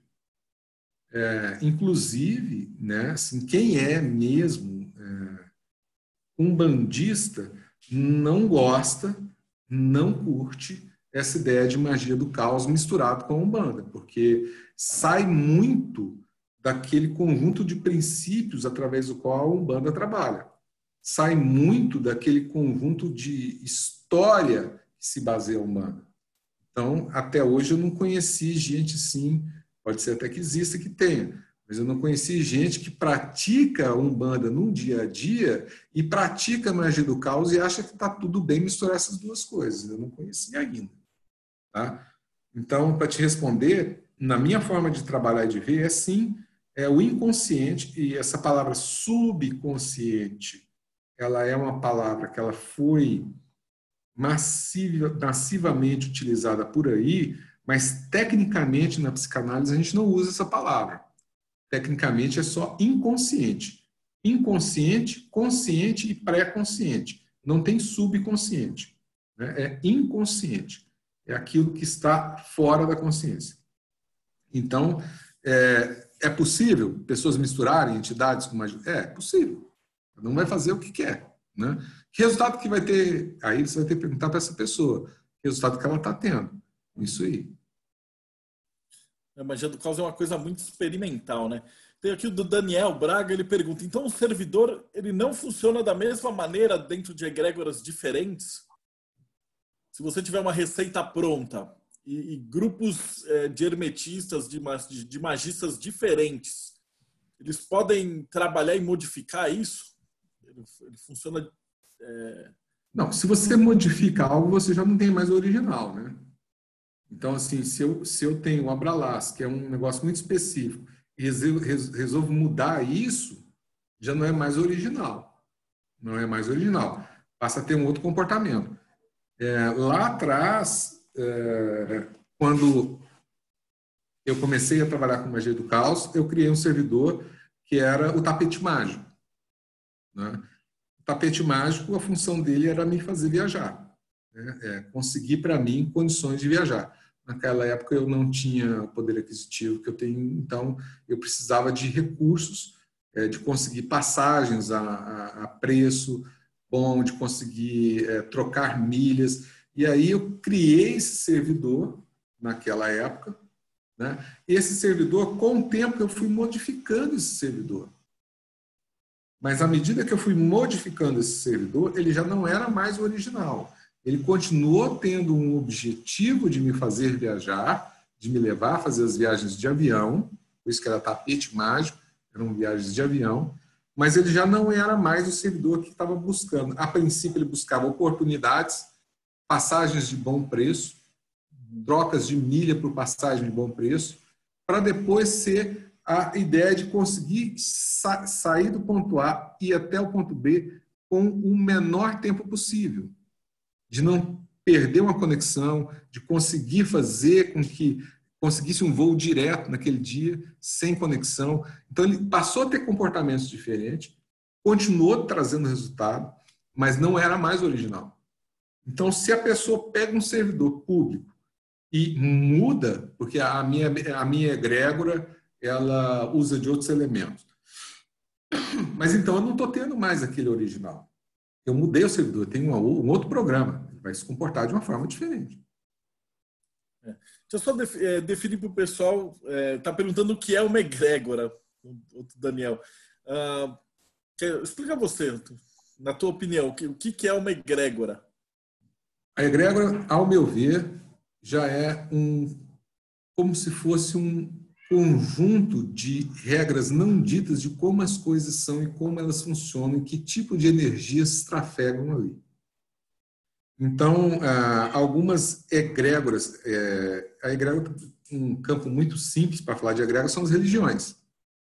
Né? Você tem, dentro de uma religião católica, você tem um conjunto de regras e de energias e que então traz dentro de si uma funcionalidade muito própria dessa moral católica, ou de uma moral umbandista, ou do candomblé, ou do islamismo, cada um com as suas características, cada um com as suas energias próprias e seus funcionamentos, cada um com seus dogmas, com as suas vedações e proibições. Ao meu ver, o egrégora é quando esse conjunto de crenças humanas, nessas regras e nesses funcionamentos, através de muito tempo, através de muita repetição, sedimentam esses padrões energéticos para serem assim ou assado. Fantástico. Deixa eu perguntar. Alguém mais tem alguma pergunta? O pessoal que entrou depois pode fazer as perguntas pelo grupo de chat aqui do lado, ou se você quiser, aperta um botãozinho, levanta a mão aqui, eu repasso a pergunta para o Luiz.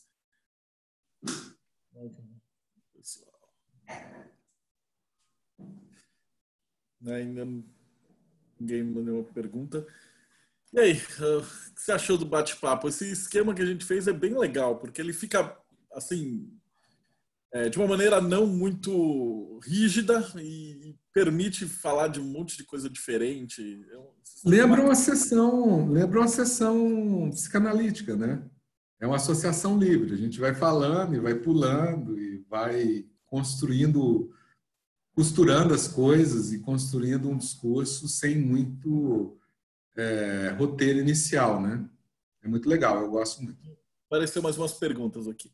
Da Flávia, é possível desfazer um sigilo? Retirar aquela ordem do inconsciente? A coisa mais fácil do mundo é desfazer um sigilo. Como? Você me pergunta. É simples, basta você voltar a pensar naquilo. Basta você tirar do inconsciente e trazer para o consciente, trazer para a racionalização. Então, toda vez que a pessoa que fez um sigilo volta a pensar naquele desejo original que foi cifrado, energizado e passado pelo inconsciente, ela está desfazendo o sigilo. Por isso que eu bato na tecla. Sigilo é segredo. Sigilo é segredo. Segredo de quem? Segredo de mim mesmo. Então, quando eu rompo o segredo de mim mesmo, quando eu volto a falar comigo mesmo sobre aquele assunto que eu sigilizei, eu desfiz o sigilo. Está desfeito. Do Rafael Bueno. Qual é a relação entre servidor e golem? Se é que tem alguma, na tua concepção. Eu diria que, assim, um golem seria um tipo de servidor com uma ritualística muito específica para a sua criação.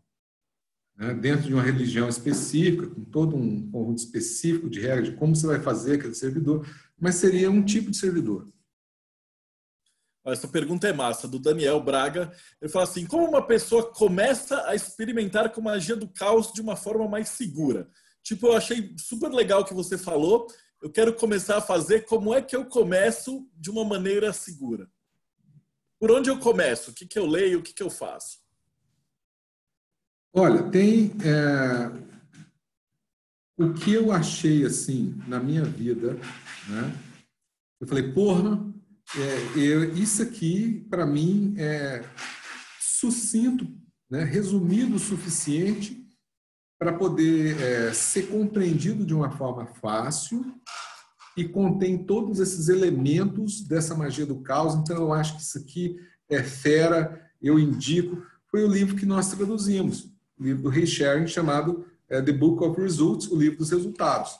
É um livrinho de 50 páginas, e você lendo ali, você vai compreender o que é e como fazer, e você vai ter ali um início, uma porta de entrada para a magia do caos. Esse livro é The Book of Results, o livro dos resultados.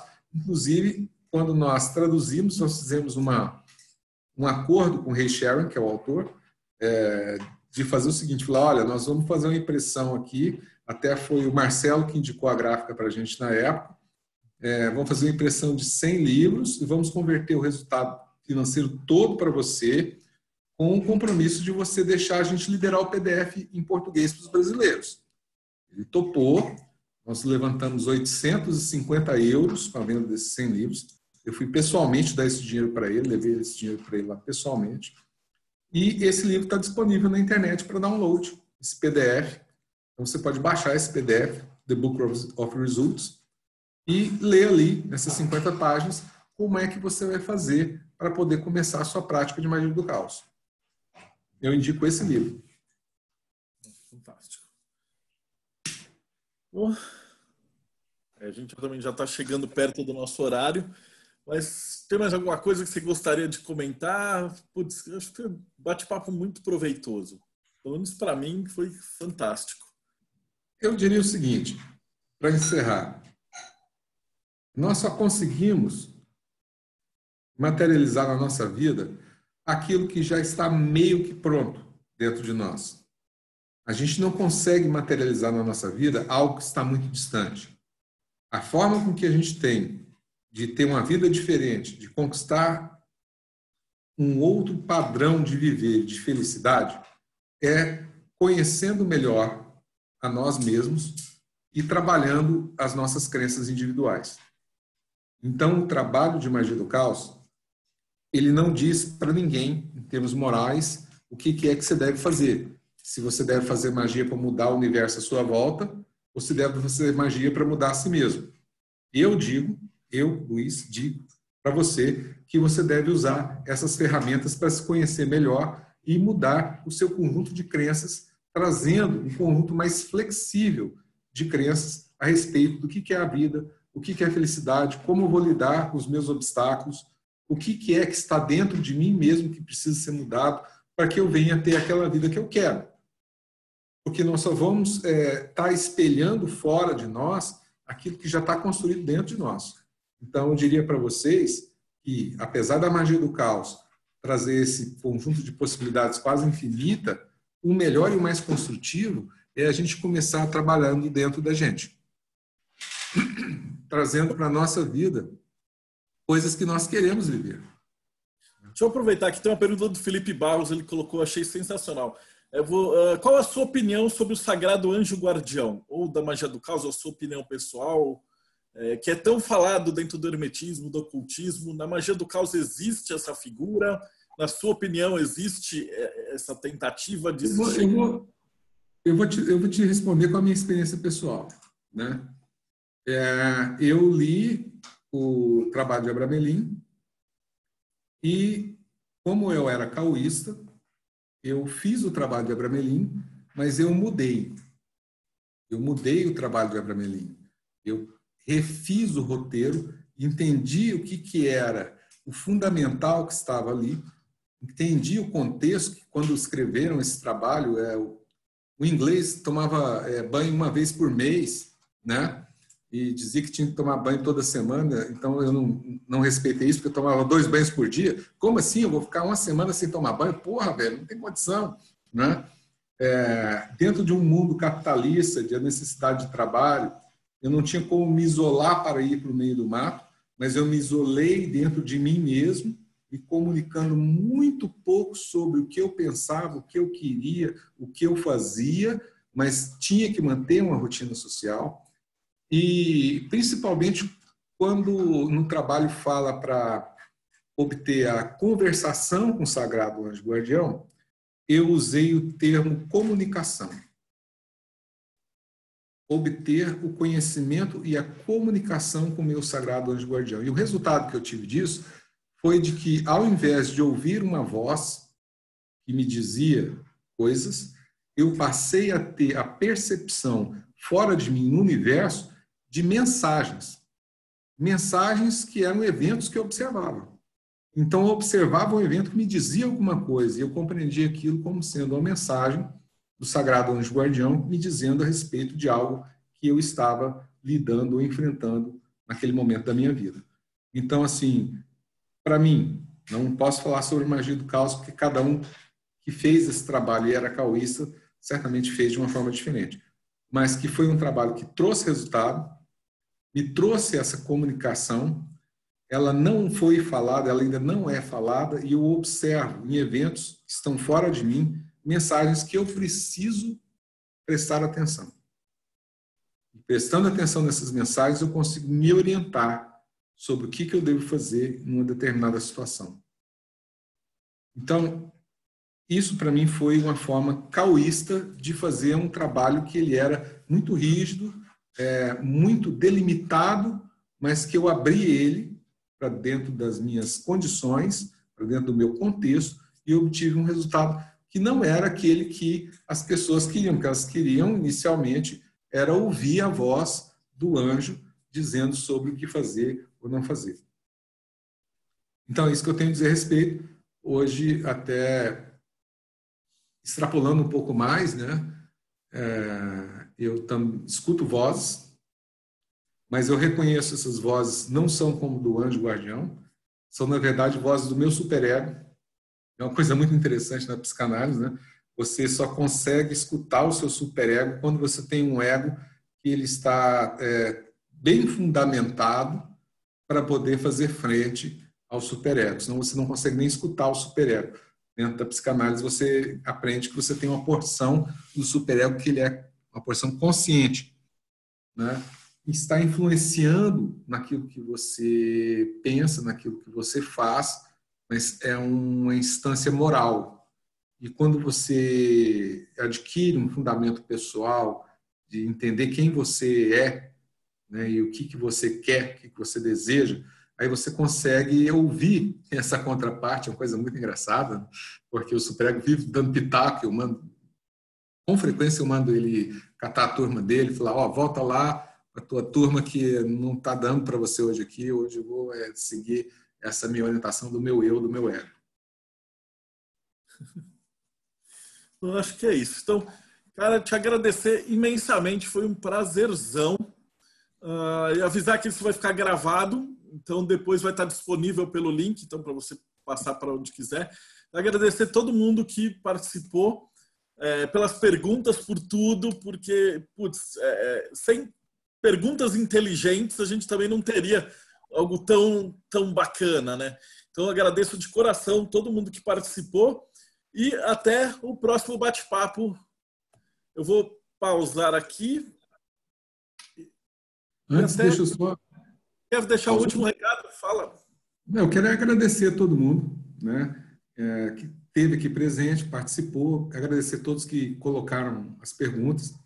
Agradecer a você, Marcelo, né, por essa oportunidade de estar contigo. Você é uma pessoa que eu gosto muito, respeito muito, e a quem eu indico quando eu quero aprender sobre ocultismo, onde é que eu vou? Procura o Marcelo, procura as iniciativas do trabalho que o Marcelo faz, que é uma pessoa muito séria, muito certa, honesta, e quem eu consigo recomendar sem erro, né, sem medo de que a pessoa possa ter lá uma decepção. Então, mais uma vez, é um prazer estar contigo. Poxa, valeuzão. Então, vou usar aqui. Até a próxima. Peraí. Até. Ô, Luiz, e a respeito do programa do Caos, do projeto Caos, como é que funciona? O pessoal que queira conhecer e queira participar.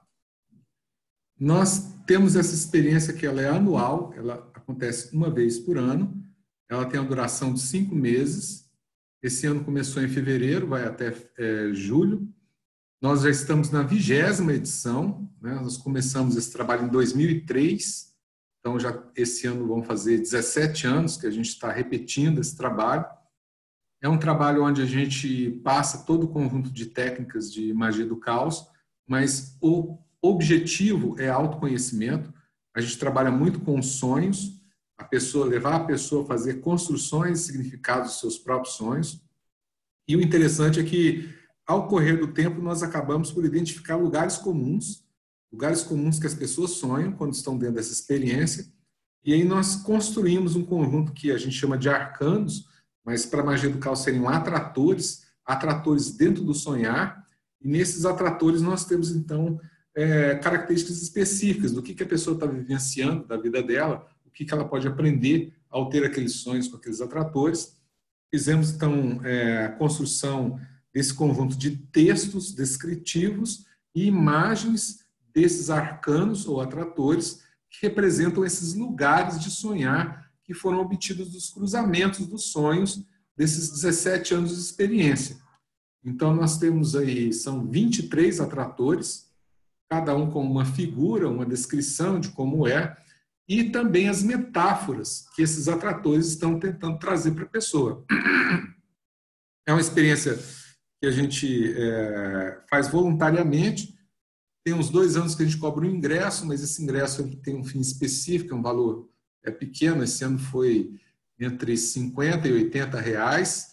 É pago a única vez por esses 5 meses de experiência, e esse valor é totalmente convertido para a festa de encerramento.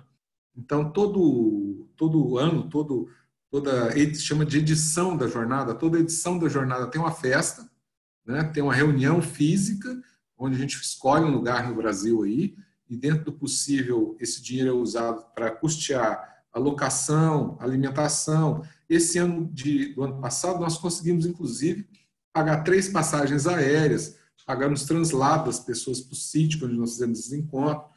E lá a gente consegue efetivamente ter um contato pessoal mais próximo e mais íntimo, né? A gente faz rituais, faz trabalhos mágicos. Esse ano foi muito interessante que a gente fez também comida junto, ensinamos a fazer pizza, fizemos festa. O negócio é muito interessante. Tudo isso com aquele objetivo que a gente tinha falado no começo, né? É de construir uma certa intimidade para que você possa se mostrar quem você é, sem ter medo de um parâmetro moral preexistente ou de linhas de pensamento preexistente, para você poder se expor, se conhecer melhor com isso, colocando nessa relação com o outro, né? Esse é o trabalho que a gente faz aí nesses 17 anos. Maravilhoso. Agora ficou completo. Então, brigadão, até o próximo bate-papo. Até. Boa noite para todos.